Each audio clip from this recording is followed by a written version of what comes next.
Assalamu alaikum everyone, and welcome back to Cardano video update for Thursday 22 of September. Right, so Cardano, I actually talked about this one on the Bitcoin update as well, but you can see that it's a very clear left shoulder, the head here, and you have the right shoulder. You came to break the neckline and now you're moving sideways at the moment, and there's a good chance that you're looking to come down to 0.39775 now. This green candle, I don't believe in any of this green candle that is moving to the upside. As a matter of fact, what I do see is nothing more than a bearish rectangle pattern, something like this. Actually, because it's confusing right now, let me remove that. And now you've moved down like this, and all you did is move sideways, and you have this resistance right here, which you're actually finding heavy resistance.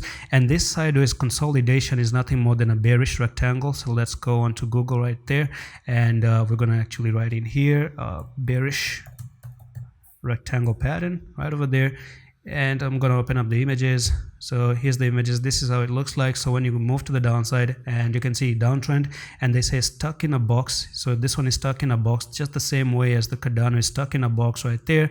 It's bearish, and the technical target goes from there to there, and you're going to see this thing move to the downside as well, which is going to be 0.3883. However, if you end up breaking up with a big volume and not ending up with a wick like this, wick like that, and you make a bullish closing without a wick, and you come down and back test, then that's going to be invalidated. You're going to invalidate the head and shoulder, and you're going to go back up a little bit. So that's pretty much it for this quick one. Hope you enjoyed this very quick update on Cardano. I'm going to see you in the next one. Allah Hafiz.